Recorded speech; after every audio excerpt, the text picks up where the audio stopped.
Hello student, welcome to our Mastura classes. आज मैं आपके लिए लेकर आई हूँ NCERT class 10th science chapter 12। Chapter जो 12 है हमारा वो क्या है? विद्युत। आज हम विद्युत के बारे में जानेंगे कि विद्युत क्या होती है। विद्युत का आधुनिक समाज में एक महत्वपूर्ण स्थान है। यह घरों, विद्यालयों, अस्पतालों, उद्योग तथा ऐसे ही अन्य संस्थानों के विविध उपयोग के लिए एक नियंत्रित कर सकने योग्य सुविधाजनक ऊर्जा का रूप है। वह क्या है जिससे विद्युत बनती है, किसी विद्युत परिपथ में कैसे प्रवाहित होती है, वह कौन से कारक है जो किसी विद्युत परिपथ की विद्युत धारा को नियंत्रित अथवा नियमित करते हैं। इस अध्याय में हम इस प्रकार के प्रश्नों के उत्तर देने का प्रयास करेंगे। हम विद्युत धारा के ऊष्मीय प्रभाव तथा इसके अनुप्रयोगों पर भी चर्चा करेंगे। जैसे जो इसके अनुप्रयोग है उनके बारे में भी हम चर्चा करेंगे। विद्युत क्या होती है, ये कैसे विद्युत जो परिपथ है उसमें प्रवाहित होती है, एक दूसरे में इसको कैसे स्थानांतरित किया जाता है, कैसे नियंत्रित किया जाता है, कैसे नियमित किया जाता है, आज हम इनके बारे में समझेंगे। विद्युत धारा और परिपथ। हम वायु धारा तथा जल धारा से परिचित हैं। हम जानते हैं कि बहते हुए जल से नदियों में जल धारा बनती है। इसी प्रकार यदि विद्युत आवेश की चालक में से प्रवाहित होता है, उदाहरण के लिए किसी धातु के तार में से, जब हम यहाँ कहते हैं कि चालक में विद्युत धारा है। हम जानते हैं कि किसी टॉर्च में सेल अथवा बैटरी जब उचित क्रम में रखे जाते हैं तो टॉर्च बल्ब को दीप्त के लिए आवेश प्रवाह अथवा विद्युत धारा प्रदान करते हैं। हमने यहाँ भी देखा है कि टॉर्च तभी प्रकाश देती है जब उसके स्विच को ऑन करते हैं। स्विच क्या कार्य करता है? स्विच सेल तथा बल्ब के बीच चालक संबंध जोड़ता है। किसी विद्युत धारा के सतत तथा बंद पथ को विद्युत परिपथ कहते हैं। अब यदि परिपथ कहीं से टूट जाए अथवा टॉर्च के स्विच को ऑफ कर दे तो विद्युत धारा का प्रवाह समाप्त हो जाता है तथा बल्ब जो रहता है वो दीप्त नहीं करता है। हम विद्युत धारा को कैसे व्यक्त करते हैं? विद्युत धारा को एकांक समय में किसी विशेष क्षेत्र से प्रवाहित आवेश के परिमाण द्वारा व्यक्त किया जाता है। दूसरे शब्दों में विद्युत आवेश के प्रवाह की दर को विद्युत धारा कहते हैं। उन परिपथों में जिनमें धातु के तार उपयोग होते हैं, आवेशों के प्रवाह की रचना इलेक्ट्रॉन करते हैं। तथापि जिस समय विद्युत की परिघटना का सर्वप्रथम प्रेक्षण किया गया था, इलेक्ट्रॉन के बारे में कोई जानकारी नहीं थी। अतः विद्युत धारा को धन आवेशों का प्रवाह माना गया तथा धन आवेश के प्रवाह की दिशा को ही विद्युत धारा की दिशा माना गया है।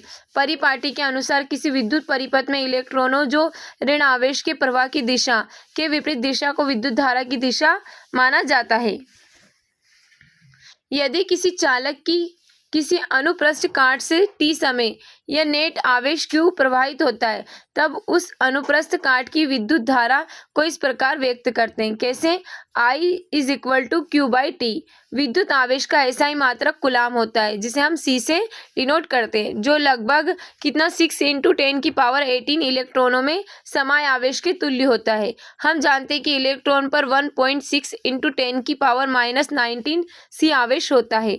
विद्युत धारा को एक मात्रक जिसे हम एम्पियर A कहते हैं में व्यक्त किया जाता है। इस मात्रक का नाम आंद्रे मेरी एम्पियर 1775 से लेकर के 1836 के नाम के फ्रांसीसी वैज्ञानिक के नाम पर रखा गया है। एक एम्पियर विद्युत धारा की रचना प्रति सेकंड एक कूलाम आवेश के प्रवाह से होती है। अर्थात 1 एम्पियर क्या होता है? इज इक्वल टू 1 कूलाम या 1 S जो हमारा यहाँ पर होता है। अल्प परिमाण की विद्युत धारा को मिली एम्पियर या 1 MA इज इक्वल टू 10⁻³ अथवा माइक्रो एम्पियर क्या होता है? 1 μA इज इक्वल टू क्या होता है? 10⁻6A में व्यक्त करते हैं। परिपथों की विद्युत धारा मापने के लिए जिस यंत्र का उपयोग करते हैं उसे एमीटर कहते हैं। इसे सदैव जिस परिपथ में विद्युत धारा मापनी होती है उसके श्रेणी क्रम में संयोजित करते हैं। चित्र 12.1 में एक प्रतीकात्मक विद्युत परिपथ का व्यवस्था आरेख दिखाया गया है, जिसमें एक सेल, एक विद्युत बल्ब, एक एमीटर तथा प्लग कुंजी जुड़े हैं। ध्यान दीजिए कि परिपथ में विद्युत धारा सेल के धन टर्मिनल से सेल के ऋण टर्मिनल तक बल्ब और एमीटर से होकर प्रवाहित होती है। जैसा कि हम यहाँ पर देख सकते हैं इस चित्र को। एक सेल, एक बल्ब, एक एमीटर तथा एक प्लग कुंजी से मिलकर विद्युत परिपथ का व्यवस्था आरेख जो हमको यहाँ पर दिखाया गया है। हम यहाँ पर देख सकते हैं हमें एमीटर दिखाया गया है। यहाँ पर हम इसका सेल, इसकी कुंजी, इसका प्लग और ये हम यहाँ पर सब देख सकते हैं। और इसमें से क्या हो रही है, विद्युत धारा प्रवाहित की जा रही है। और इससे क्या हो रहा है, यहाँ पर ये जो विद्युत बल्ब है ये यहाँ पर प्रज्वलित हो रहा है। अब आगे देखते हैं उदाहरण 12.1। किसी विद्युत बल्ब के तंतु में से 0.5 ए विद्युत धारा 10 मिनट तक प्रवाहित होती है। विद्युत परिपथ से प्रवाहित विद्युत आवेश का परिमाण ज्ञात कीजिए। हमें दिया गया है कि आई कितना है 0.5 ए और टी कितना दे रखा है 10 मिनट। तो इसको हम कैसे लिख सकते हैं, सेकंड में चेंज कर देंगे तो क्या हो जाएगा यहाँ पर 600 एस। समीकरण में जो हम वैल्यू रख देंगे तो क्या हो जाएगा Q is equal to I T. तो यहाँ पर जब हम इसका मान रखेंगे तो क्या आ जाएगा हमारे यहाँ पर 300 सी हो जाएगा, ये जो इसका आवेश है वो। अब हमें कुछ क्वेश्चन दिए गए, इनके आंसर आप कमेंट बॉक्स में कमेंट करना। आगे चलते हैं हम। तार के भीतर आवेशों का प्रवाह। कोई धातु विद्युत चालन कैसे करती है। आप सोचते होंगे कि निम्न ऊर्जा के इलेक्ट्रॉनों को किसी ठोस चालक से गुजरने में बहुत कठिनाई होती है। ठोस के भीतर परमाणु के एक दूसरे के साथ संकुलित होते हैं और इनके बीच बहुत कम स्थान होता है, परंतु यहाँ पाया गया है कि इलेक्ट्रॉन किसी आदर्श ठोस क्रिस्टल से बिना रुकावट ठीक वैसे ही आसानी से यात्रा कर लेते हैं जैसे कि वे निर्वात में हो। तथापि किसी चालक में इलेक्ट्रॉनों की गति रिक्त स्थान में आवेशों की गति से बहुत भिन्न होती है।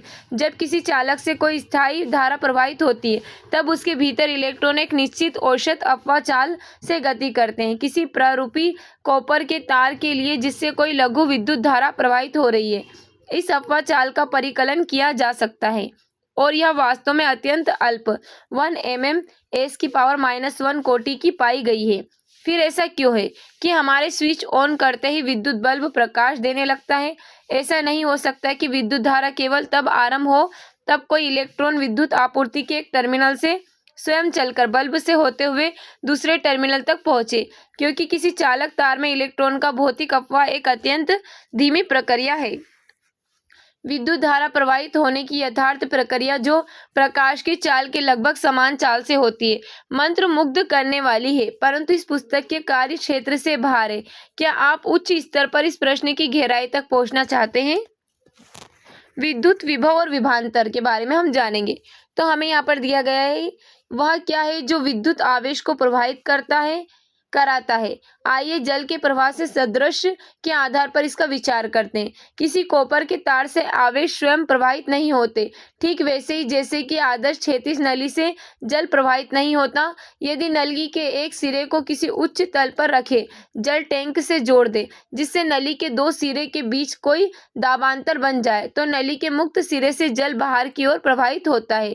किसी चालक तार में आवेशों के प्रवाह के लिए वास्तव में गुरुत्व बल की कोई भूमिका नहीं होती।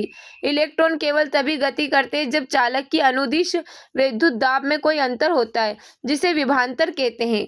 विभव में यह अंतर एक या अधिक सेलों से बनी बैटरी द्वारा उत्पन्न किया जा सकता है। किसी सेल के भीतर होने वाली रासायनिक अभिक्रिया सेल के टर्मिनलों के बीच विभवांतर उत्पन्न कर देती है। ऐसा उस समय भी होता है जब सेल से कोई विद्युत धारा नहीं ली जाती। जब सेल को किसी चालक परिपथ अवयव से संयोजित करते हैं तो विभवांतर उस चालक के आवेशों में गति ला देता है और विद्युत धारा उत्पन्न हो जाती है। किसी विद्युत परिपथ में विद्युत धारा बनाए रखने के लिए सेल अपनी संचित रासायनिक ऊर्जा खर्च करता है। किसी धारावाही विद्युत परिपथ के दो बिंदुओं के बीच विद्युत विभवांतर को हम उस कार्य द्वारा परिभाषित करते हैं जो एकांक आवेश को एक बिंदु से दूसरे बिंदु तक लाने में किया जाता है। दो बिंदुओं के बीच विभवांतर, इसको किससे डिनोट करते हैं? V से। किया गया कार्य क्या है? W और आवेश क्या हमारा Q। तो इसको हम कैसे लिख सकते हैं? V is equal to W/Q। विद्युत विभवांतर का SI मात्रक वोल्ट V है, जिसे इटली के भौतिक वैज्ञानिक अलेसांद्रो वोल्टा के नाम पर रखा गया है। यदि किसी विद्युत धारावाही चालक के दो बिंदुओं के बीच एक कूलाम आवेश को एक बिंदु से दूसरे बिंदु तक ले जाने में 1 जूल कार्य किया जाता है तो उन दो बिंदुओं के बीच विभवांतर 1 वोल्ट होता है। अतः हम यहाँ पर लिख सकते हैं 1 volt is equal to 1 joule by 1 coulomb, या इसको ऐसे लिख सकते हैं 1V is equal to 1J(C-1)। विभवांतर की माप एक यंत्र द्वारा की जाती है जिसे वोल्टमीटर कहते हैं। वोल्टमीटर को सदैव उन बिंदुओं से पार्श्व क्रम में संयोजित करते हैं जिनके बीच विभवांतर मापना होता है। तो हमें यहाँ पर एक उदाहरण दिया गया है 12.2। 12V विभवांतर के दो बिंदुओं के बीच 2C आवेश को ले जाने में कितना कार्य किया जाता है। तो विभवांतर हमको क्या दे रखा है, 12 वोल्ट के दे रखे हैं। दो बिंदुओं के बीच प्रवाहित आवेश का परिमाण कितना, यहाँ पर 2 कूलाम। इस प्रकार आवेश को स्थानांतरित करने में किया गया कार्य, तो हम यहाँ पर इसमें रख देंगे मान। तो क्या हो जाएगा हमारा W is equal to V by V Q, V into Q, तो कितना आ जाएगा यहाँ पर हमारा 24 जूल। अब हमें यहाँ कुछ क्वेश्चन दिए गए, इनके आंसर कमेंट बॉक्स में कमेंट करना। आगे देखते हैं हम विद्युत परिपथ आरेख। हम जानते हैं कि कोई विद्युत परिपथ जैसा चित्र 12.1 में दिखाया गया है। एक सेल अथवा बैटरी, एक प्लग कुंजी विद्युत अवयव अथवा अवयव तथा संयोजी तारों से मिलकर बनता है। विद्युत परिपथों का प्रयास ऐसा व्यवस्था आरेख खींचना सुविधाजनक होता है जिसमें परिपथ के विभिन्न अवयवों को सुविधाजनक प्रतीकों द्वारा निरूपित किया जाता है। सारणी 12.1 में सामान्य उपयोग में आने वाले कुछ विद्युत अवयवों को निरूपित करने वाले ऋण प्रतीक दिए गए हैं। विद्युत परिपथों में सामान्यतः उपयोग होने वाले कुछ अवयव के प्रतीक, क्रम संख्या, अवयव और उनके प्रतीक दे रखे हमको। पहला वाला क्या, विद्युत सेल दे रखा और उसका प्रतीक बताया गया है। दूसरा बैटरी अथवा सेल का संयोजन, उसका हमें यहाँ पर प्रतीक बताया गया है। खुली प्लग कुंजी अथवा स्विच, उसका हमें यहाँ पर प्रतीक दिया गया है। बंद प्लग कुंजी अथवा स्विच, तो इसमें यहाँ पर क्या, जो बंद होती है उसमें क्या लगा होता है, डॉट, और खुली रहती है उसमें डॉट नहीं होता है। तार संधि का यहाँ पर प्रतीक हमको बताया गया है। बिना संधि के तार क्रॉसिंग, उसका प्रतीक ये है। विद्युत बल्ब का ये प्रतीक बताया गया है हमको यहाँ पर। और प्रतिरोधक का प्रतीक ये है। परिवर्ती प्रतिरोधक अथवा तार नियंत्रक, दोनों के हमको यहाँ पर प्रतीक दिखाए गए। ए मीटर का हमको यहाँ पर प्रतीक बताया गया है। वोल्ट मीटर, वोल्ट मीटर का क्या प्रतीक होता है, जिसमें V होता है, और ए मीटर का क्या होता है, जिसमें A होता है। ओम का नियम, क्या किसी चालक के सिरों के बीच विभवांतर उससे प्रवाहित विद्युत धारा के बीच कोई संबंध है? आइए क्रियाकलाप द्वारा इसकी छानबीन करते हैं। क्रियाकलाप 12.1 चित्र 12.3 में दिखाए अनुसार एक परिपथ तैयार कीजिए। इस परिपथ में लगभग 0.5 लंबा निक्रोम का तार XY, एक A मीटर तथा एक वोल्ट मीटर तथा 4 सेल जिनमें प्रत्येक 1.5 V का हो। जोड़िए निक्रोम, निकेल, क्रोमियम, मैग्नीज तथा आयरन की एक मिश्र धातु है। तो हम यहाँ पर इसको देख सकते हैं। ओम के नियम के अध्ययन के लिए विद्युत परिपथ, हमने यहाँ पर ये विद्युत परिपथ देखा है। सबसे पहले परिपथ में विद्युत धारा के स्रोत के रूप में केवल एक सेल का उपयोग कीजिए। परिपथ में निक्रोम तार XY से प्रवाहित होने वाली विद्युत धारा के लिए A मीटर का पाठ्यांक I, तार के सिरों के बीच विभवांतर के लिए वोल्ट मीटर का पाठ्यांक V लीजिए। इन्हें दी गई सारणी में लिखिए। इसके पश्चात परिपथ में 2 सेल जोड़िए। निक्रोम तार में प्रवाहित होने वाली विद्युत धारा तथा इसके सिरों के बीच विभवांतर का मान ज्ञात करने के A मीटर तथा वोल्ट मीटर के पाठ्यांक नोट कीजिए। उपरोक्त चरणों को पहले 3 सेल और फिर 4 सेलों को परिपथ में पृथक पृथक लगाकर दोहराइए। विभवांतर V तथा विद्युत धारा I के प्रत्येक युगल के लिए अनुपात V/I परिकलित कीजिए। V तथा I के बीच ग्राफ खींचिए तथा इस ग्राफ की प्रकृति का प्रेक्षण कीजिए। जैसा कि हमको यहाँ पर दिया गया क्रम संख्या, परिपथ में जुड़े सेलों की संख्या, निक्रोम तार से प्रवाहित विद्युत धारा IA, निक्रोम तार के सिरों पर विभवांतर VV, और यहाँ पर क्या V/I यानी वोल्ट मीटर बाय एम्पियर। इस क्रियाकलाप में आप यह देखेंगे कि प्रत्येक प्रकरण में VI का लगभग एक ही मान प्राप्त होता है। इस प्रकार VI ग्राफ चित्र में हम दिखाए अनुसार मूल बिंदु से गुजरने वाली एक सरल रेखा होती है। इस प्रकार V/I एक नियत अनुपात है। 1827 में जर्मन भौतिक वैज्ञानिक जॉर्ज साइमन ओम ने किसी विद्युत धातु के तार में प्रवाहित विद्युत धारा I तथा उसके सिरों के बीच विभवांतर में परस्पर संबंध का पता लगाया। एक विद्युत परिपथ में धातु के तार के 2 सिरों के बीच विभवांतर उसमें प्रवाहित होने वाली धारा के समानुपाती होता है, परंतु तार का ताप समान रहना चाहिए। इसे ओम का नियम कहते हैं, जैसे कि हम यहाँ पर देख सकते हैं। तो हमको यहाँ पर एक ग्राफ बताया गया है। अब देखते हैं हम यहाँ पर इसको कैसे प्रदर्शित कर सकते हैं। तो ओम V समानुपाती I, तो V/I, और ये क्या है, अब जो R हमारे यहाँ पर क्या है, नियतांक है। V = IR। समीकरण 12.5 में किसी दिए गए धातु के लिए दिए गए ताप R एक नियतांक है जिसे तार का प्रतिरोध कहते हैं। किसी चालक का यह गुण है कि वह अपने प्रवाहित होने वाले आवेश के प्रवाह का विरोध करता है। प्रतिरोध का SI मात्रक ओम है। इसे ग्रीक शब्द के ओम से निरूपित किया गया। ओम के नियम के अनुसार R = VI। यदि किसी चालक के दोनों सिरों के बीच विभवांतर 1V है तथा उससे 1A विद्युत धारा प्रवाहित होती है, तब उस चालक का प्रतिरोध RI ओम होता है। यहाँ हम लिख सकते हैं 1 ohm is equal to 1 volt by 1 ampere. समीकरण 12.5 हमें यह संबंध भी प्राप्त होता है, I is equal to V by R। समीकरण 12.7 से स्पष्ट है कि किसी प्रतिरोधक से प्रवाहित होने वाली विद्युत धारा उसके प्रतिरोध के व्युत्क्रमानुपाती होती है। यदि प्रतिरोध दुगना हो जाए तो विद्युत धारा आधी रह जाती है। व्यवहार में कई बार किसी विद्युत परिपथ में विद्युत धारा को घटाना अथवा बढ़ाना आवश्यक हो जाता है। स्रोत की वोल्टता में बिना कोई परिवर्तन किए परिपथ की विद्युत धारा को नियंत्रित करने के लिए उपयोग किए जाने वाले अवयव को परिवर्ती प्रतिरोध कहते हैं। किसी विद्युत परिपथ में परिपथ के प्रतिरोध को परिवर्तित करने के लिए प्रिया एक युक्ति का उपयोग करते हैं, जिसे क्या कहते हैं, धारा नियंत्रक कहते हैं। अब हम नीचे दिए गए क्रियाकलापों की सहायता से किसी चालक के विद्युत क्रियाकलाप 12.2 एक निक्रोम तार, एक टॉर्च बल्ब, एक 10 वोल्ट का बल्ब तथा एक एमीटर जो 5A परिसर की एक प्लग कुंजी तथा संयोजी तार लीजिए। 4 शुष्को सेलों प्रत्येक 1.5V को श्रेणी क्रम A मीटर से संयोजित करके चित्र 12.4 में दिखाए गए अनुसार परिपथ के अंतराल में XY को जोड़कर एक परिपथ बनाइए। जैसा कि हम यहाँ पर देख सकते हैं, एक परिपथ बना सकते हैं हम यहाँ पर निक्रोम 10 वोल्ट का बल्ब, टॉर्च बल्ब। अंतराल XY में निक्रोम तार को जोड़कर परिपथ को पूरा कीजिए। कुंजी लगाइए। A मीटर का पाठ्यांक नोट कीजिए। प्लग से कुंजी बाहर निकालिए। ध्यान दीजिए कि परिपथ धारा मापने के पश्चात सदैव प्लग से कुंजी बाहर निकालिए। निक्रोम तार के स्थान पर अंतराल XY में टॉर्च बल्ब को परिपथ में जोड़िए तथा A मीटर का पाठ्यांक लेकर बल्ब से प्रवाहित विद्युत धारा मापिए। अंतराल XY में विभिन्न अवयवों को जोड़ने पर A मीटर के पाठ्यांक भिन्न भिन्न है। उपरोक्त प्रेक्षण क्या संकेत देते हैं? आप अंतराल XY में किसी भी पदार्थ का अवयव जोड़कर इस क्रियाकलाप को दोहरा सकते हैं। प्रत्येक स्थिति में A मीटर के पाठ्यांक का प्रेक्षण कीजिए। इन प्रेक्षणों का विश्लेषण कीजिए।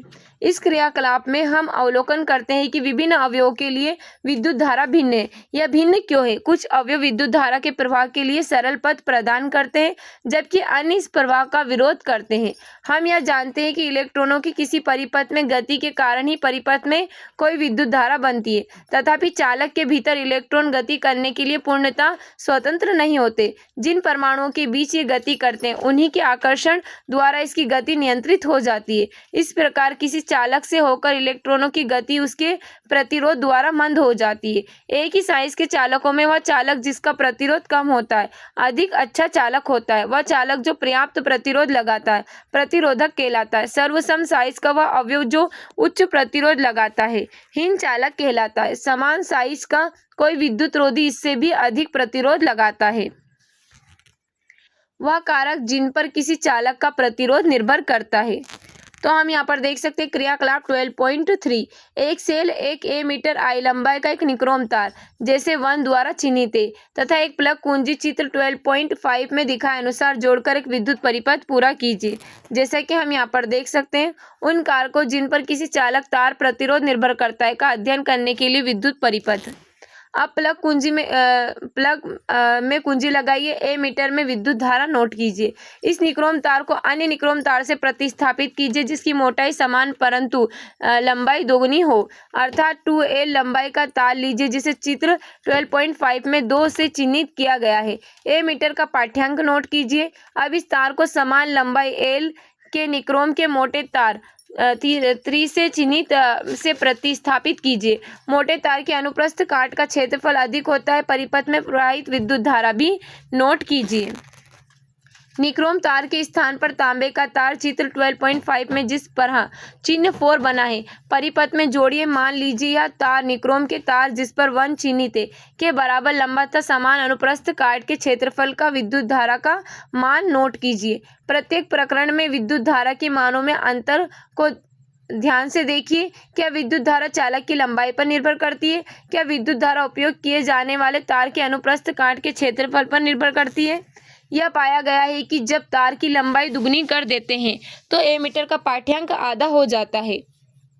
परिपथ में समान पदार्थ समान लंबाई का मोटा तार जोड़ने पर ए मीटर का पाठ्यांक बढ़ जाता है। ए मीटर के पाठ्यांक में तब भी अंतर आता है जब परिपथ में भिन्न पदार्थ परंतु समान लंबाई तथा समान अनुप्रस्थ काट के क्षेत्रफल के तार को जोड़ते हैं।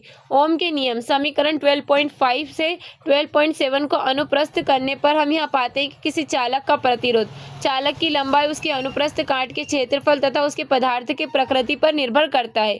परिशुद्ध माप यह दर्शाते हैं कि किसी विद्युत धातु जो कोई धातु है के समान चालक का प्रतिरोध उसकी लंबाई एल के अनुक्रमानुपाती तथा उसकी अनुप्रस्थ काट के क्षेत्रफल ए के युत क्रमानुपाती होता है। जैसे कि हम यहाँ पर देख सकते हैं आर समानुपाती एल और यहाँ पर बताया गया आर युत क्रमानुपाती 1/a। तो जो यहाँ पर क्या है ए उसका क्षेत्रफल है अनुप्रस्थ काट का। अब आगे देखते हैं हम समीकरणों 12.8 तथा 12.9 को संयोजित करने पर हमें प्राप्त होता है आर युत क्रमानुपाती 1/a अथवा R is equal to P1/a। यहाँ P रो अनुपातिकता स्थिरांक है जिसे चालक के पदार्थ की विद्युत प्रतिरोधकता कहते हैं। प्रतिरोधकता का एसआई मात्रक ओम मीटर है। यह किसी पदार्थ का अभिलाक्षणिक गुणधर्म है। धातुओं तथा मिश्र धातुओं की प्रतिरोधकता अत्यंत कम होती है जिसका परिसर 10⁻⁸ ओम मीटर से 10⁻�6 ओम मीटर है। ये विद्युत की अच्छी चालक है। रबड़ तथा कांच जैसे विद्युत रोधी पदार्थों की प्रतिरोधकता 10⁻12 से 10⁻17 ओम मीटर कोटि की होती है। किसी पदार्थ का प्रतिरोध तथा प्रतिरोधकता दोनों ही ताप में परिवर्तन के साथ परिवर्तित हो जाते हैं। सारणी 12.2 में हम यह देखते हैं कि व्यापक रूप से मिश्र धातुओं की प्रतिरोधकता उनकी अवयवी धातुओं की अपेक्षा अधिक होती है। मिश्र धातुओं का उच्च ताप पर शीघ्र ही उपचयन दहन नहीं होता। यही कारण है कि मिश्र धातुओं का उपयोग विद्युत स्तरीय टोस्टर आदि सामान्य विद्युत तापन युक्तियों के निर्माण में किया जाता है। विद्युत बल्बों के तंतुओं के निर्माण में तो एकमात्र टंगस्टन का ही उपयोग किया जाता है, जबकि कॉपर तथा एल्यूमिनियम का उपयोग विद्युत संचरण के लिए उपयोग होने वाले तारों के निर्माण में किया जाता है। सारणी 12.2 जो हमारा 20 डिग्री सेल्सियस कुछ पदार्थों की विद्युत प्रतिरोधकता। तो हम यहाँ पर इस सारणी को देख सकते हैं चालक पदार्थ और उनके प्रतिरोध। सिल्वर का क्या है 1.60 इंटू 10⁻⁸। कॉपर का क्या है 1.62 इंटू 10⁻⁸। एल्यूमिनियम का है 2.63 इंटू 10⁻⁸। टंगस्टन का है 5.20 इंटू 10⁻⁸। निकेल का क्या है 6.83 इंटू 10⁻⁸। आयरन का जो होता है यहाँ पर 10.0 इंटू क्या होता है 10⁻⁸। क्रोमियम जो हमारा क्रोमियम होता है उसका क्या होता है 12.9 इंटू 10⁸। मरकरी क्या होता है 94.0 इंटू 10⁻⁸। मैग्नीज क्या 1.84 इंटू 10⁻�6। अब हम देखते हैं यहाँ पर मिश्रातुएं क्या होती है कॉन्स्टेंटन जो हमारी यहाँ पर रहती है इसका क्या रहता है 49 इंटू 10⁻�6। ये क्या है Cu तथा Na की मिश्रातु मैग्नीज है। CuMn तथा Na का मिश्रातु निक्रोम क्या है हमारा यहाँ पर 44 इंटू 10⁻�6 और यहाँ पर 100 इंटू 10⁻�6।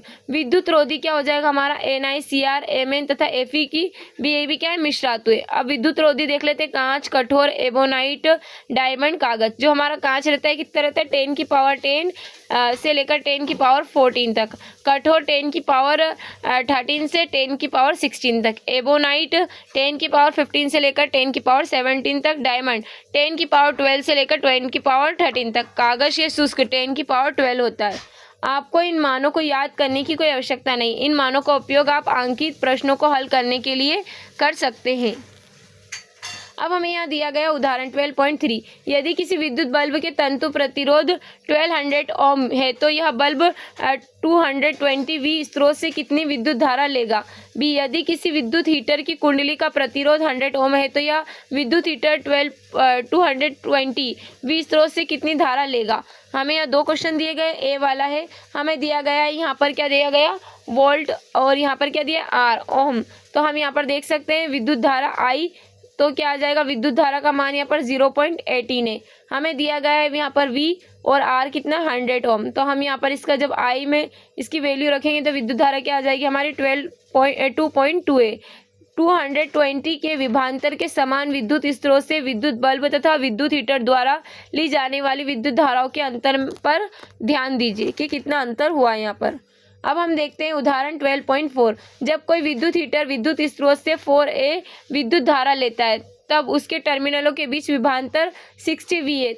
उस समय विद्युत हीटर कितनी विद्युत धारा लेगा जब विभवांतर 120 V तक बढ़ा दिया जाए। तो हमें दिया गया विभवांतर कितना है यहाँ पर 60 V और विद्युत धारा कितनी दे रखी है 4 है। ओम के नियम के अनुसार हम क्या करेंगे RV/I, तो हम यहाँ पर रखेंगे तो कितना आएगा यहाँ पर 15 ओम। जब विभवांतर बढ़ाकर 120 किया जाता है तो कितना आ जाएगा यहाँ पर विद्युत धारा क्या आ जाएगी यहाँ पर 8A। तो अर्थात जब विद्युत हीटर से प्रवाहित विद्युत धारा का मान 8 हो जाता है, मतलब 8 एम्पियर हो जाएगा। अब हम देखते हैं उदाहरण 12.5। किसी धातु के 1 मीटर लंबे तार का 20 डिग्री सेल्सियस पर विद्युत प्रतिरोध 26 ओम है। यदि तार का जो व्यास है कितना होना चाहिए 0.3 mm है, तो इस ताप पर धातु की विद्युत प्रतिरोधकता क्या है। सारणी 12.2 का उपयोग करके तार के पदार्थ की भविष्यवाणी कीजिए। हमें दिया गया तार का प्रतिरोध कितना दिया गया R 26 ओम, व्यास कितना दे रखा है D 0.3 mm into is equal to क्या हो जाएगा 3 इंटू 10⁻⁴m तथा तार की लंबाई कितनी है L is equal to 1m। अतः समीकरण 12.10 से दिए गए धातु के तार की विद्युत प्रतिरोधकता का हम यहाँ पर फॉर्मूला क्या मिल जाएगा हमें P is equal to RA/L। तो या फिर हम ऐसे रखते सकते हैं R पाई D²/4L। मानों को प्रतिस्थापित करने पर हमें प्राप्त होता है। तो हमें क्या यहाँ पर हम जब इसको मान को प्रतिस्थापित करते हैं तो हमें क्या प्राप्त होता है P is equal to 1.84 into 10⁻⁻6 ohm metre. इस प्रकार दिए गए तार की धातु की 20 डिग्री सेल्सियस पर विद्युत प्रतिरोधकता 1.84 इंटू 10⁻⁻6 ओम मीटर है। सारणी 12.2 में हम देखते हैं कि मैग्नीज की विद्युत प्रतिरोधकता का मान यही है। अब हम देखते हैं उदाहरण 12.6। दिए गए पदार्थों की लंबाई L तथा A मोटाई के तार का प्रतिरोध 4 ओम है। इसी पदार्थ के किसी अन्य तार का प्रतिरोध क्या होगा जिसकी लंबाई 1/2 तथा मोटाई 2A है। तो हम देखते हैं प्रथम तार के लिए तो क्या बताया हमको यहाँ पर R1, तो क्या दिया है P1/A, तो क्या हो जाएगा 4 ओम। द्वितीय तार के लिए क्या हो जाएगा R2 P1/2 2A, तो क्या हो जाएगा 1/4 P1/A। तो यहाँ पर क्या आ जाएगा इसका जो वैल्यू आ जाएगी 1 ओम। तार का नया प्रतिरोध 1 ओम है। अब हमें कुछ क्वेश्चन दिए गए, इनके आंसर आप कमेंट बॉक्स में कमेंट करना। अब हम आगे देखते हैं प्रतिरोधकों के निकाय का प्रतिरोध। पिछले अनुभाग में हमने कुछ सरल विद्युत परिपथों के बारे में सीखा था। हमने यह देखा था कि किसी चालक से प्रवाहित होने वाली विद्युत धारा का मान किस प्रकार उसके प्रतिरोध तथा उसके सिरों के बीच विभवांतर पर निर्भर करता है। विविध प्रकार के विद्युत उपकरणों तथा युक्तियों में हम यह प्रतिरोधकों के विविध संयोजन देखते हैं। इसलिए अब हमें यह विचार करना है कि प्रतिरोधकों के संयोजनों पर ओम के नियम को किस प्रकार अनुप्रयुक्त किया जा सकता है। प्रतिरोधकों को परस्पर संयोजित करने की दो विधियां हैं। चित्र 12.6 में एक विद्युत परिपथ दिखाया गया है जिसमें R1, R2 तथा R3 प्रतिरोध के 3 प्रतिरोधकों को एक सिरे से दूसरे सिरे मिलाकर जोड़ा गया है। प्रतिरोधकों के इस संयोजन को श्रेणी क्रम संयोजन कहा जाता है। जैसा कि हम यहाँ पर देख सकते हैं श्रेणी क्रम संयोजित प्रतिरोधक हमको दिया गया है। चित्र 12.7 में प्रतिरोधकों का एक ऐसा संयोजन दिखाया गया है जिसमें 3 प्रतिरोधक एक बिंदु X तथा Y के बीच संयोजित है। प्रतिरोधकों के इस प्रकार के संयोजन को पार्श्व क्रम संयोजन कहा जाता है। अब हम देखते हैं पार्श्व क्रम संयोजित प्रतिरोधक हमको यहाँ पर दिया गया है। आगे देखते हैं श्रेणी क्रम में संयोजित प्रतिरोधक। जब कोई प्रतिरोधकों को श्रेणी क्रम में संयोजित करते हैं तो परिपथ में प्रवाहित विद्युत धारा का क्या होता है, उनका तुल्य प्रतिरोध क्या होता है। आइए इसे निम्नलिखित क्रियाकलापों की सहायता से समझने का प्रयास करते हैं। अब हमें एक क्रियाकलाप दे रखा है 12.4। विभिन्न मानों के 3 प्रतिरोधकों को श्रेणी क्रम में जोड़िए। चित्र 12.6 में दिखाए अनुसार इन्हें एक बैटरी, एक एमीटर तथा एक प्लग कुंजी से संयोजित कीजिए। आप 1 ओम तथा 2 ओम 3 ओम आदि मानों के प्रतिरोधकों का उपयोग कर सकते हैं तथा इस क्रियाकलाप के लिए 6V की बैटरी का उपयोग में ला सकते हैं। कुंजी को प्लग में लगाए तथा एमीटर का पाठ्यांक नोट कीजिए। एमीटर की स्थिति को 2 प्रतिरोधकों के बीच कहीं भी परिवर्तित कर सकते हैं। हर बार एमीटर का पाठ्यांक नोट कीजिए। क्या आप एमीटर के द्वारा विद्युत धारा के मान में कोई अंतर पाते हैं। आप यहाँ देखेंगे कि ए मीटर में विद्युत धारा का मान वही रहता है या परिपथ में ए मीटर की स्थिति पर निर्भर नहीं करता।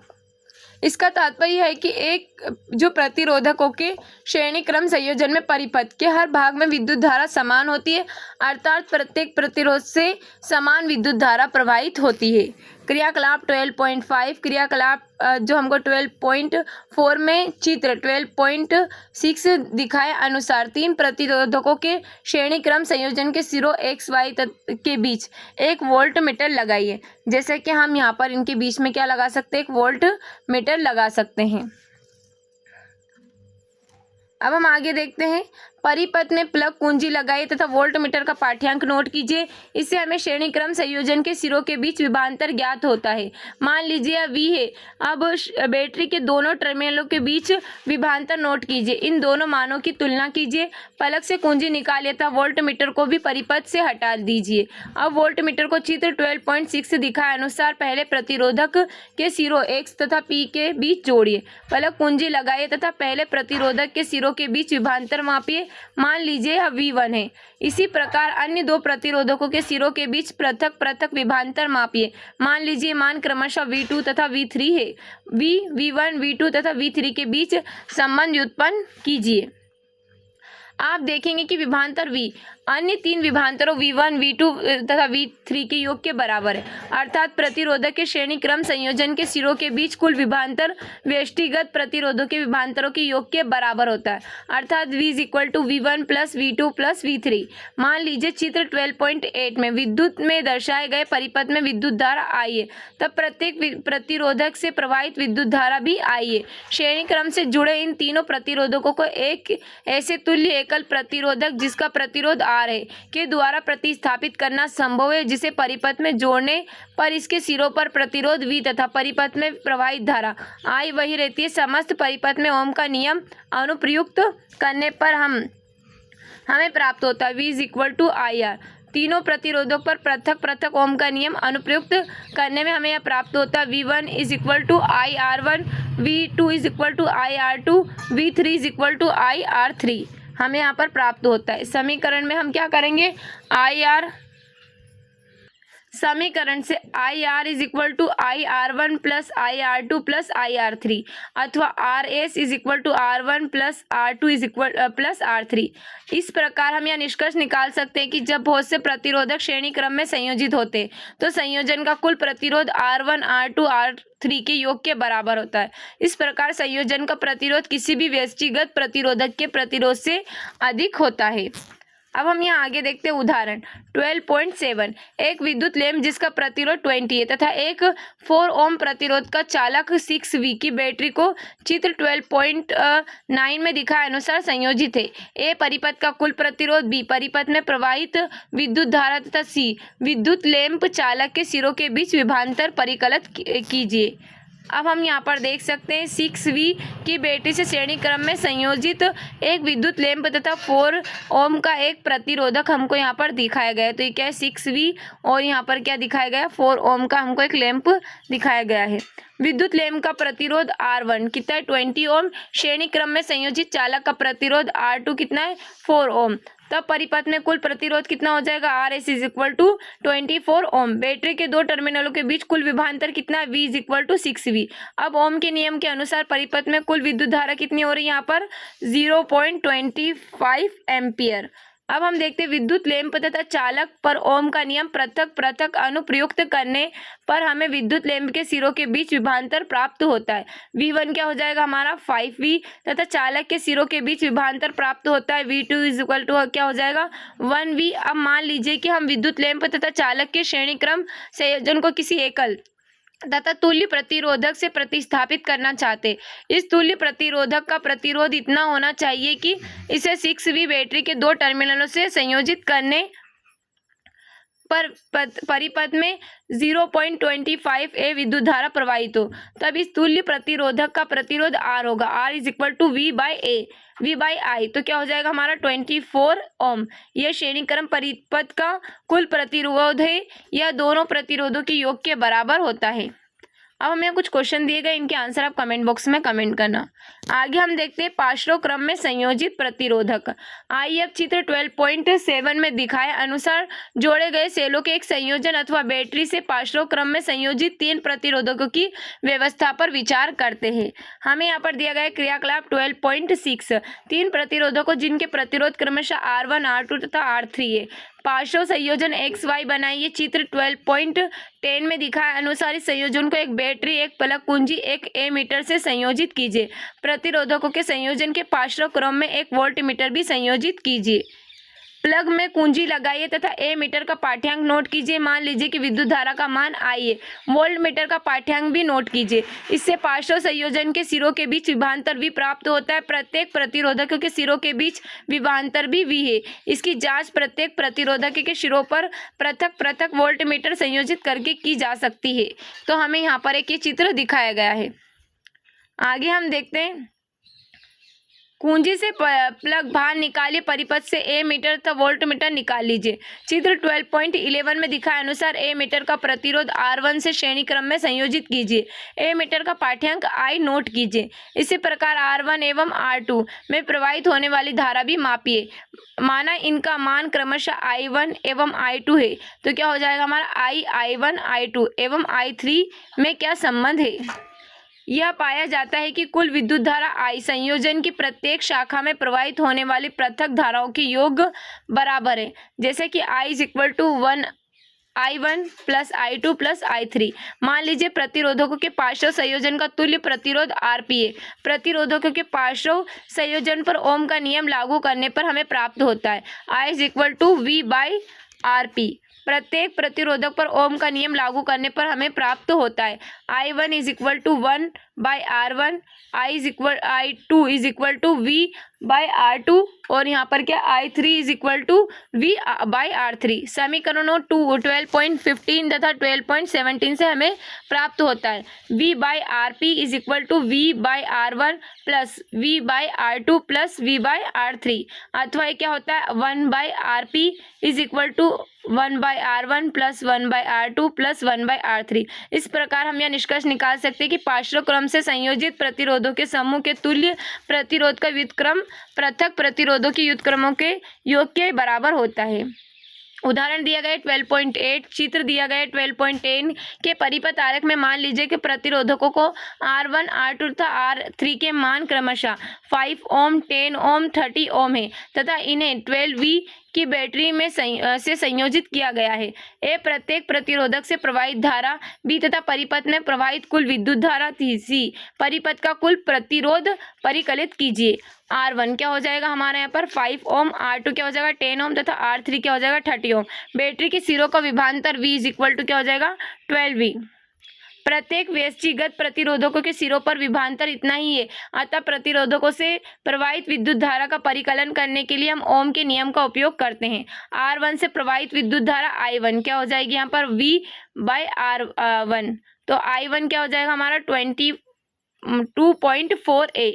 R2 से प्रवाहित विद्युत धारा I2 क्या आ जाएगी हमारी 1.2 है और R3 में विद्युत धारा प्रवाहित हो रही है क्या I3, तो ये क्या हो जाएगा 0.4 एम्पियर।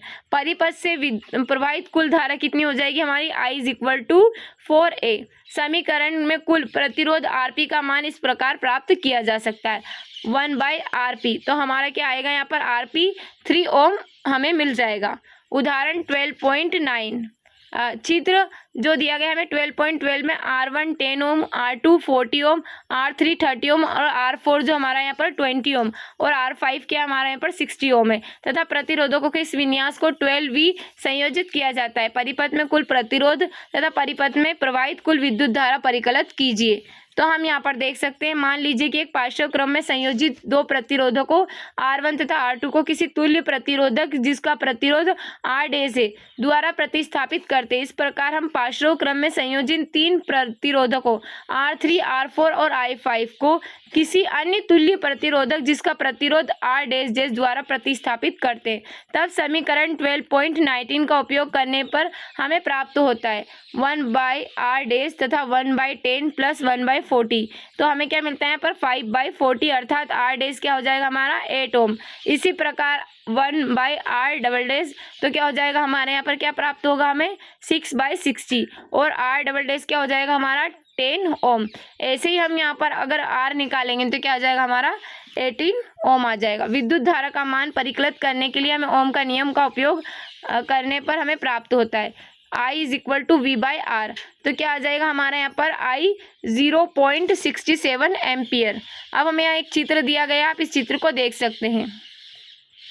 आगे देखते हैं, हमने देखा कि किसी श्रेणीबद्ध विद्युत परिपथ में शुरू से अंत तक विद्युत धारा नियत रहती है। इस प्रकार स्पष्ट रूप से यह व्यवहारिक नहीं है कि हम किसी विद्युत परिपथ में विद्युत बल्ब तथा विद्युत हीटर को श्रेणी क्रम में संयोजित करें। इसका कारण यह है कि इन्हें उचित प्रकार से कार्य करने के लिए अत्यधिक भिन्न मानों की विद्युत धाराओं की आवश्यकता होती है। उदाहरण के लिए 12.3 देखिए, श्रेणीबद्ध परिपथ से एक प्रमुख हानि यह होती है कि जब परिपथ का एक अवयव कार्य करना बंद कर देता है तो परिपथ टूट जाता है और परिपथ का अन्य कोई अवयव कार्य नहीं कर पाता है। यदि आपने त्योहारों पर, विश्वोत्सव आदि भवनों पर की सजावट में बल्बों की सजावट लड़ियों का उपयोग होते देखा होगा, तो आपने बिजली मिस्त्री को परिपथ में खराबी वाले स्थान को ढूंढने में काफी समय खर्च करते हुए देखा होगा कि कैसे वह फ्यूज बल्बों को ढूंढने में सभी बल्बों की जांच करता है, खराब बल्बों को बदलता है।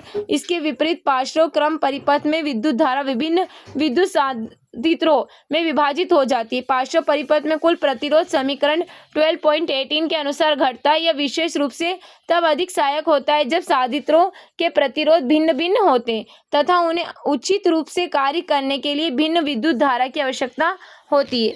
अब हमें कुछ क्वेश्चन दिए गए, इन क्वेश्चंस के आंसर आप कमेंट बॉक्स में कमेंट करना। अब हम आगे देखते हैं विद्युत धारा का तापीय प्रभाव। हम जानते हैं कि बैटरी अथवा सेल विद्युत धारा के स्रोत है। सेल के भीतर होने वाली रासायनिक अभिक्रिया सेल के दो टर्मिनलों के बीच विभवांतर उत्पन्न करती है, जो बैटरी से संयोजित किसी प्रतिरोधक अथवा प्रतिरोधकों के किसी निकाय में विद्युत धारा प्रवाहित करने के लिए इलेक्ट्रॉनों में गति स्थापित करता है। हमने अनुभाग 12.2 में अध्ययन किया है कि परिपथ में विद्युत धारा बनाए रखने के लिए स्रोत को अपनी ऊर्जा खर्च करते रहना पड़ता है। यह ऊर्जा कहाँ चली जाती है? विद्युत धारा बनाए रखने में खर्च हुई स्रोत की ऊर्जा का कुछ भाग उपयोगी कार्य करने जैसे पंखे की पंखुड़ियों को घुमाने में उपयोग हो जाता है। स्रोत की ऊर्जा का शेष भाग उस ऊष्मा को उत्पन्न करने में खर्च होता है जो साधित्रों के ताप में वृद्धि करती है। इसका प्रेक्षण क्रिया हम अपने दैनिक जीवन में करते हैं। उदाहरण के लिए हम किसी विद्युत पंखे को निरंतर काफी समय तक चलाते तो वह गर्म हो जाता है। इसके विपरीत यदि विद्युत परिपथ विशुद्ध रूप से प्रतिरोधक है, अर्थात बैटरी से कुल प्रतिरोधकों का एक समूह ही संयोजित होए, तो स्रोत की ऊर्जा निरंतर पूर्ण रूप से ऊष्मा के रूप में क्षयित होती रहती है। इसे विद्युत धारा का तापीय प्रभाव कहते हैं। इस प्रभाव का उपयोग विद्युत हीटर, विद्युत इस्त्री जैसी युक्तियों में किया जाता है। प्रतिरोध R के किसी प्रतिरोधक पर विचार कीजिए जिससे विद्युत धारा I प्रवाहित हो रही है। मान लीजिए कि इसके सिरों के बीच विभवांतर V है तथा मान लीजिए कि इससे समय t में Q आवेश प्रवाहित होता है।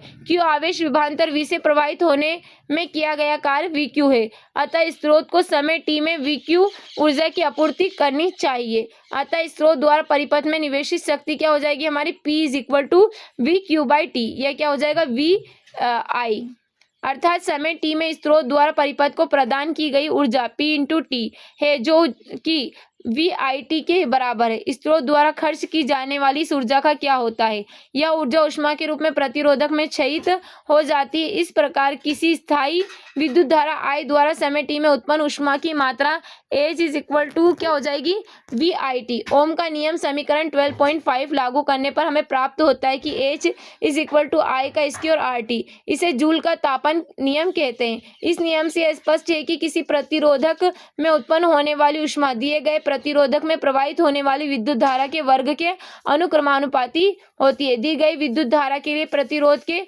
अनुक्रमानुपाती तथा उस समय के अनुक्रमानुपाती होती है जिसके दिए गए प्रतिरोध से विद्युत धारा प्रवाहित होती है। व्यवहारिक परिस्थितियों में जब एक विद्युत संधारित्र को किसी ज्ञात वोल्टता स्रोत से संयोजित करते हैं तो संबंध I V/R के द्वारा संधारित्र से प्रवाहित विद्युत धारा परिकलित करने के पश्चात समीकरण का उपयोग करते हैं।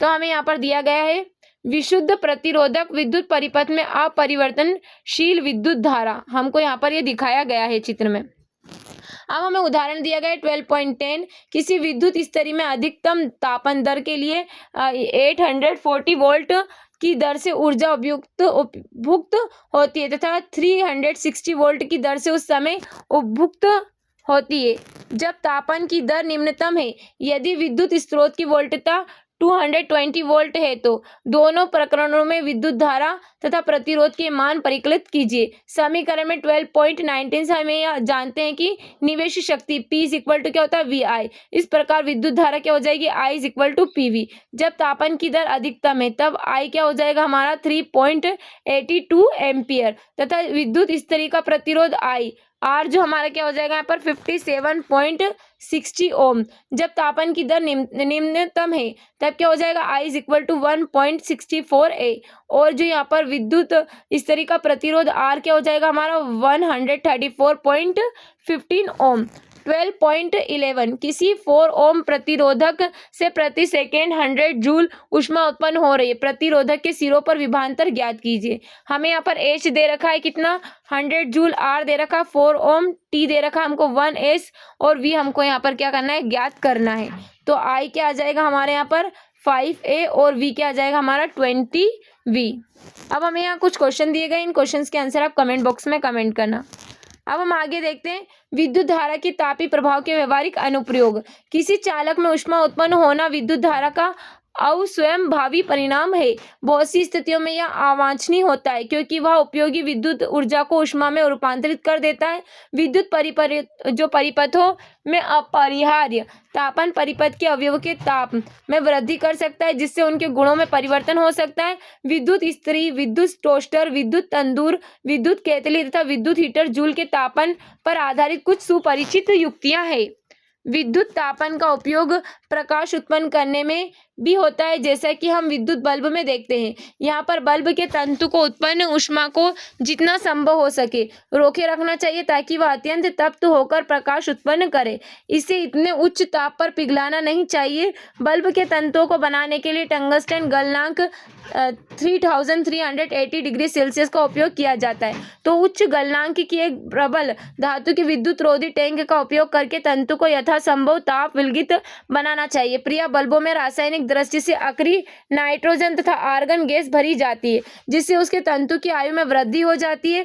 तंतु द्वारा उपभुक्त ऊर्जा का अधिकांश भाग ऊष्मा के रूप में प्रकट होता है परंतु इसका एक अल्प भाग विकृत प्रकाश के रूप में भी दृष्टिगोचर होता है। जूल तापन का एक सामान्य उपयोग विद्युत परिपथों में उपयोग होने वाले फ्यूज है। यह परिपथों तथा संधारित्रों की सुरक्षा किसी भी अनावश्यक रूप से उच्च विद्युत धारा को उनसे प्रवाहित न होने देकर करता है। फ्यूज को युक्ति के साथ श्रेणी क्रम में संयोजित करते हैं। फ्यूज किसी ऐसी धातु अथवा मिश्रातु के तार का टुकड़ा होता है जिसका उचित गलनांक हो, उदाहरण के लिए एल्यूमिनियम, कॉपर, आयरन, लेड आदि। यदि परिपथ में किसी निर्दिष्ट मान से अधिक मान की विद्युत धारा प्रवाहित होती है तो फ्यूज तार के ताप में वृद्धि होती है। इससे फ्यूज तार पिघल जाता है और परिपथ टूट जाता है। फ्यूज तार प्रिया धातु के सिरे वाले पोर्शेनेल अथवा इसी प्रकार के विद्युत रोधी पदार्थ के कॉर्टिज में रखा जाता है। घरेलू परिपथों में उपयोग होने वाली फ्यूज की अनुमत विद्युत धारा 1A, 2A, 3A, 5A, 10A आदि होती है। उस विद्युत स्तरी के परिपथ में 1 kV की विद्युत शक्ति उस समय उपभुक्त करती है जब उसे 220 वोल्ट पर प्रचालित करते हैं। 1000 volt by 220 volt is equal to क्या हो जाएगा 4.54 A की विद्युत धारा प्रवाहित होती है। इस प्रकरण में 5A अनुमतांक का फ्यूज उपयोग किया जाता है। विद्युत शक्ति क्या होती है? आपने पिछली कक्षाओं में अध्ययन किया था कि कार्य करने की दर को शक्ति कहते हैं। ऊर्जा के उपभुक्त होने की दर को भी शक्ति कहते हैं। समीकरण से हमें किसी विद्युत परिपथ में उपभुक्त अथवा क्षयित विद्युत ऊर्जा की दर प्राप्त होती है, इसे विद्युत शक्ति भी कहते हैं। शक्ति P को इस प्रकार व्यक्त करते हैं, P is equal to VI अथवा P is equal to I का square R, V is equal to क्या होता है हमारा V स्क्वायर बाय R। विद्युत शक्ति का ऐसा ही मात्रक क्या होता है वोल्ट। W है यह उस युक्ति के द्वारा उपयुक्त शक्ति है जिससे उस समय I1A विद्युत धारा प्रवाहित होती है जब उसे 1 वोल्ट विभवांतर पर प्रचलित कराया जाता है। इस प्रकार हम क्या लिख सकते हैं यहाँ पर 1 वोल्ट इज इक्वल टू क्या हो जाएगा हमारे यहाँ पर 1W 1 वोल्ट इंटू 1 एम्पियर। तो ये क्या हो जाएगा 1VA। वोल्ट शक्ति का छोटा मात्रक है अतः वास्तविक व्यवहार में हम इसके काफी बड़े मात्रक किलोवोल्ट का उपयोग करते हैं। 1 किलोवोल्ट इज इक्वल टू क्या होता है 1000 वोल्ट के बराबर होता है। चूंकि विद्युत ऊर्जा शक्ति का समय का गुणनफल होती है इसलिए विद्युत ऊर्जा का मात्रक वोल्ट घंटा या WH है।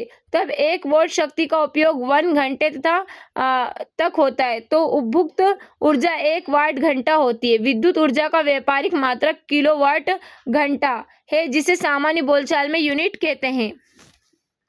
1 किलो आवर्स कितना है 1000 वोल्ट इंटू क्या हो जाएगा यहाँ पर 3600 सेकेंड। तो ये हमारा क्या आ जाएगा यहाँ पर 3.6 इंटू 10 की पावर 6 वोट सेकेंड या 3.6 इंटू 10 की पावर 6 जूल हो जाएगा। बहुत से लोग यह सोचते हैं कि किसी विद्युत परिपथ में इलेक्ट्रॉन उपभुक्त होते हैं या गलत है। हम विद्युत बोर्ड अथवा विद्युत कंपनी को विद्युत बल्ब, विद्युत पंखे तथा इंजन आदि जैसे विद्युत साधित्रों से इलेक्ट्रॉनों को गति देने के लिए प्रदान की जाने वाली विद्युत ऊर्जा का भुगतान करते हैं। हम अपने द्वारा उपभुक्त ऊर्जा के लिए भुगतान करते हैं। उदाहरण के लिए हमें यहाँ पर दिया गया है 12.12। कोई विद्युत बल्ब 220 वोल्ट के जनित्र से संयोजित है। यदि बल्ब से 0.50 विद्युत धारा प्रवाहित होती है तो बल्ब की शक्ति क्या है। तो हमारा P बल्ब की शक्ति इज इक्वल टू VI। तो हमारा क्या आ जाएगा 110 वोल्ट की यहाँ पर शक्ति हमको बताई गई है। अब हमें दिया है 12.13 उदाहरण दिया गया 400 वोल्ट अनुमत का कोई विद्युत रेफ्रिजरेटर 8 दिन तक चलाया जाता है। इसमें कितने 3 रुपये प्रति किलोवाट हर की दर से इसे 30 दिन तक चलाने के लिए ऊर्जा का मूल्य क्या होगा। तो 30 दिन के लिए रेफ्रिजरेटर द्वारा उपभुक्त कुल ऊर्जा कितनी हो जाएगी यहाँ पर 400 वोल्ट इंटू 10 पॉइंट यानी 8 घंटे प्रतिदिन इंटू जो हमारे यहाँ पर है 30 डेज और ये क्या आ जाएगा हमारे यहाँ पर 96 किलोवाट्स हर्स। इस प्रकार 30 दिन तक रेफ्रिजरेटर को चलाने पर उपभुक्त कुल ऊर्जा का जो मूल्य हमारा यहाँ पर कितना आ जाएगा 288 रुपये आ जाएगा यानी 288 रुपीज़। अब हमें यहाँ दिया गया कुछ क्वेश्चंस, इन क्वेश्चंस के आंसर आप कमेंट बॉक्स में कमेंट करना। आगे देखते हैं आपने क्या सीखा। किसी चालक में गतिशील इलेक्ट्रॉनों की धारा विद्युत धारा की रचना करती है।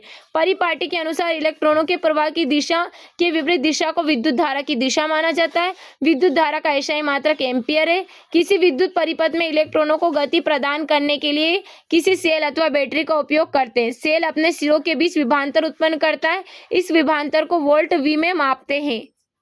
प्रतिरोध का एक ऐसा गुणधर्म है जो किसी चालक इलेक्ट्रॉन के प्रवाह का विरोध करता है या विद्युत धारा के परिमाण को नियंत्रित करता है। प्रतिरोध का एसआई मात्रक ओम है। ओम का नियम किसी प्रतिरोधक के सिरों के बीच विभवांतर उसमें प्रवाहित विद्युत धारा के अनुक्रमानुपाती होता है, परंतु एक शर्त यह है कि प्रतिरोधक का ताप समान रहना चाहिए।